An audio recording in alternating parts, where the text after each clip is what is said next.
حضرت انس رضی اللہ تعالی عنہ سے روایت ہے کہ رسول اللہ صلی اللہ علیہ وسلم سے اسلام کے نام پر، یعنی کسی نو مسلم کی طرف سے اسلام کے نام پر کسی چیز کا سوال کیا گیا تو آپ نے وہ ضرور دے دی. ایک آدمی آپ کے پاس آیا تو آپ نے 2 پہاڑوں کے درمیان جتنی بکریاں تھیں اسے دے دی. وہ اپنی قوم کے پاس گیا اور جا کر کہا، اے میری قوم، اسلام قبول کر لو، اس لیے کہ محمد صلی اللہ علیہ وسلم اس شخص کی طرح عطا کرتے ہیں جسے فقر کا اندیشہ نہیں ہوتا، جو بھوکا ہونے سے ڈرتا نہیں.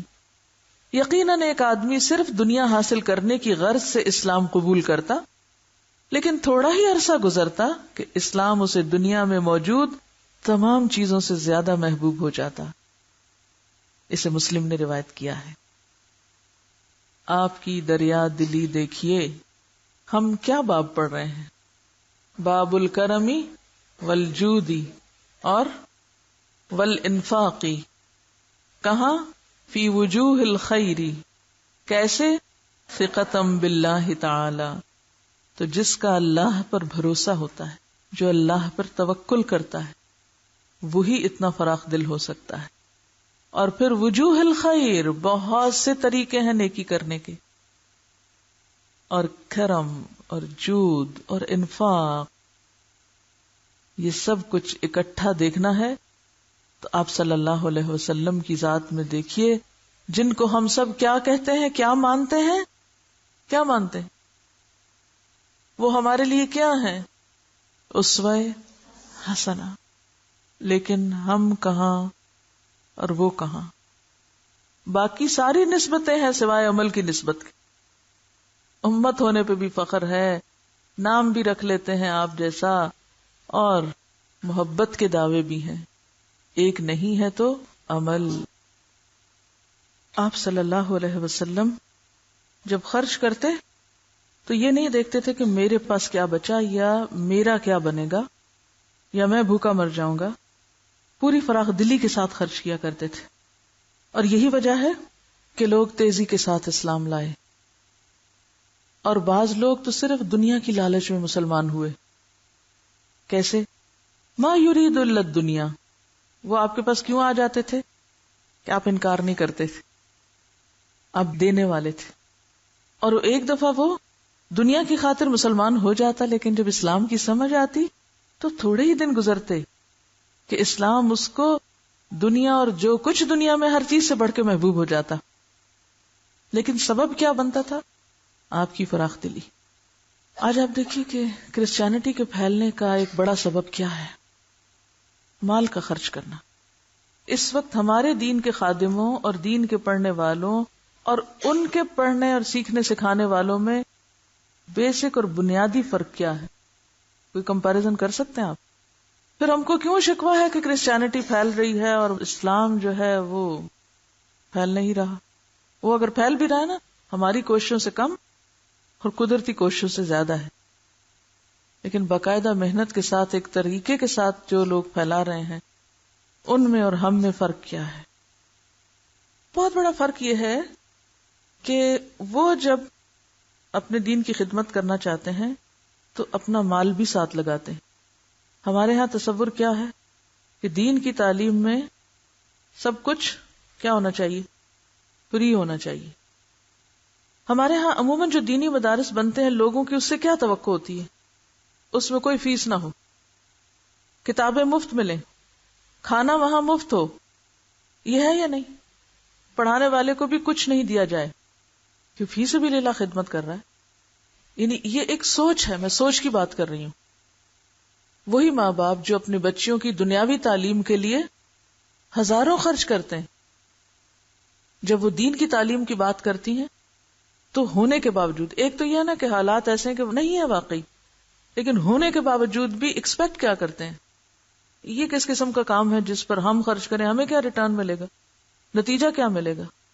اس سے بھی مادی فائدہ حاصل کرنا چاہتے ہیں. ایک نیوز پیپر کے سروے کا حوالہ دے رہی ہیں کہ پاکستان میں اس وقت 3 طرح کے اسکول ہیں. ایک مشنری اسکولز ہیں، ایک پرائیویٹ اسکولز ہیں جو ریلیجس بھی ہیں یا نان ریلیجس بھی، اور تیسرے پبلک اسکولز ہیں. عموماً لوگ پبلک اسکول میں اس لیے نہیں بھیجنا چاہتے یعنی گورنمنٹ یا سرکاری اسکول جس کو آپ کہتے ہیں، کہ وہاں پر تعلیم کا معیار ٹھیک نہیں ہے. پرائیویٹ اسکولز میں جو دینی اسکول بھی ہیں ان میں بھی فیس کا لیول اتنا زیادہ ہے کہ اس میں بھی لوگ پھر نہیں بھیج سکتے. اور تیسرے رہ گئے مشنری اسکول، اس میں ایجوکیشن اچھی ہے، فیس کم ہے. لیکن بات یہ ہے کہ ہم اپنے دین پر یا دین کے لیے یا دین کے نام پر کیا خرچ کرنا چاہتے ہیں. دنیا کے نام پر کوئی یونیورسٹی بنانی ہو، کوئی اسکول بنانا ہو، اس کا سٹینڈرڈ آپ دیکھیں. کوئی دینی مدرسہ بنانا ہو، اس کی کوالٹی اور مدرسہ دیکھیں. کسی پرائیویٹ اسکول میں داخل ہوں، پرائیویٹ یونیورسٹی میں داخل ہوں تو آپ کو پورا ماحول کیسا نظر آئے گا. اور جو دینی ہائر لیول کا کوئی اسکول ہو تو اس کا ماحول کیسا نظر آئے گا. اس کی بنیادی وجہ صرف ہم انہی کو بلیم نہیں کر سکتے جنہوں نے یہ ادارے کھولے ہیں، ہمیں یہ بھی دیکھنا چاہیے کہ ہم خود ان پر کتنے سپینڈ کرنے والے. تو بات یہ ہے کہ آپ صلی اللہ علیہ وسلم سے اسلام کے نام پر جو کچھ مانگا جاتا تھا، اسلام کے نام پر آپ کچھ بھی خرچ کرنے سے گریز نہیں کرتے تھے، کچھ بھی دے دیتے تھے، جو ہوتا وہ سب دے دیتے تھے کہ کسی طرح یہ شخص اسلام کی طرف آ جائے.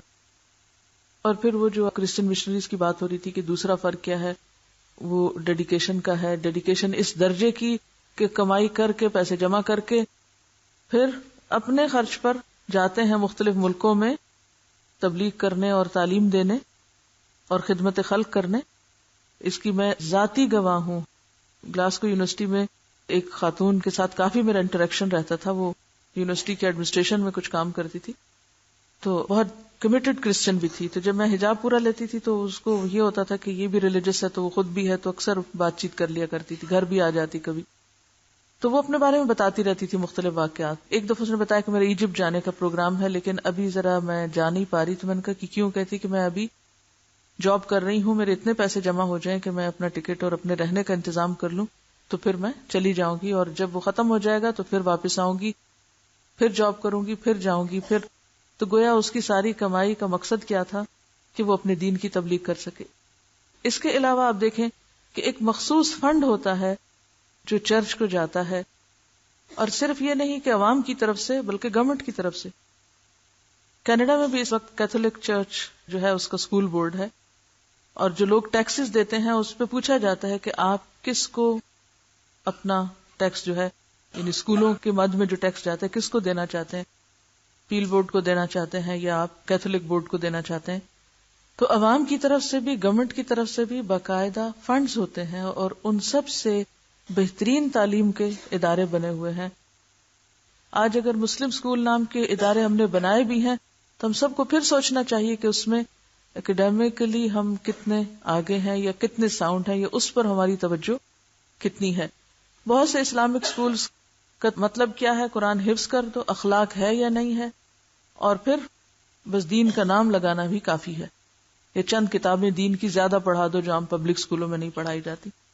تو ہمیں اپنے طریقوں اور رویوں کا جائزہ لینا ہوگا، اور اس میں سب سے بڑی بات یہی ہے کہ پھر وہ جو بخل اور حسد اور شح اور ایک دوسرے کی کاٹ جو ہے وہ ایک الگ مصیبت ہے. تو اس کے برعکس نبی صلی اللہ علیہ وسلم کیا کرتے تھے؟ اسلام کے نام پر کوئی کچھ بھی مانگ لیتا، اسلام کے فائدے میں کوئی کچھ بھی چاہتا، آپ اس کو عطا کرتے تھے. اور کتنا عطا کرتے تھے کہ ایک شخص آیا اور اس نے دیکھا کہ اتنی زیادہ بکریاں آپ کے پاس. یہ غزوہ حنین کا موقع ہے جب آپ کو مال غنیمت ملا تھا. یعنی ایک پہاڑ سے دوسرے کے بیچ میں جتنا میدان ہے سب بکریوں سے بھرا ہوا ہے. تو دیکھ کے للچایا ہوگا یا اس کی نظر میں کچھ ہوگا کہ اتنا مال. تو آپ نے اس کی نظر بھانپ لی، دیکھ لی کہ اس کو اس وقت کیا اچھا لگ رہا ہے. اور آپ نے چونکہ یہ جنگ کوئی بکریاں لینے کے لیے تھوڑی لڑی تھی، نہ مال غنیمت نہ کشور کشا. تو آپ نے کہا چاہیے تو میں لینا ہے. اس کو تو شاید یقین بھی نہیں آیا ہوگا کہ صرف میرے ان کو دیکھنے سے اور دیکھ کے خوش ہونے سے ہی آپ صلی اللہ علیہ وسلم نے پہچان لیا، اور آپ نے وہ ساری کی ساری کہی لے جاؤ، ان سب کو ساری لے جاؤ. اب کیا ہوا اس کا نتیجہ؟ وہ اتنا خوش ہوا، واپس آیا اپنی قوم کے پاس، کہنے لگا لوگوں سنو سنو، یا قوم اسلموا، سب مسلمان ہو جاؤ. صرف خود مسلمان نہیں ہوا، اوروں کو بھی کیا، اے قوم سب مسلمان ہو جاؤ. دیکھو محمد صلی اللہ علیہ وسلم تو اتنا دیتے ہیں، کہ اپنے پاس کچھ بھی نہیں چھوڑتے، اور انہیں اس بات کا ڈر نہیں ہوتا کہ میرا کیا بنے گا. اور آپ صلی اللہ علیہ وسلم کے اس اخلاق سے متاثر ہو کر بہت سے لوگ مسلمان ہوئے، اور شروع میں وہ دنیا کے لیے ہوتے، لیکن تھوڑا ہی وقت گزرتا کہ انہیں اسلام سے اتنی محبت ہو جاتی کہ وہ مال وال کی سب محبت پیچھے چلی جاتی، اور وہ اپنا وہ سارا مال پھر اسلام ہی کے لیے قربان کرنے لگتے. آپ کو معلوم ہے کہ آپ صلی اللہ علیہ وسلم نے جب مدینہ ہجرت کی 200 لوگ تھے ساتھ آپ کے. صلح حدیبیہ میں 1400 لوگ تھے. 2 سال بعد مکہ فتح ہوا، 10,000 لوگ تھے. 2 سال بعد حجۃ الوداع ہوا، 1,40,000 لوگ تھے. یہ کیسے مسلمان ہو گئے؟ یہ اسی اخلاق سے، عفو درگزر سے، مال خرچ کرنے سے، اپنے سے بڑھ کر دوسروں کو ترجیح دینے سے، دل کی وسعت سے. اسلام کی وسعت ہوتی ہے کس سے؟ دل کی وسعت سے، نگاہ کی وسعت سے. اور اگر دلوں میں وسعت نہیں اور ایک دوسرے کی کاٹ ہے تو دین نہیں پھیل سکتا. اور اس کا آغاز اور ابتدا قربانیوں سے ہوتی ہے. اور سب سے پہلی قربانی کس کی تھی؟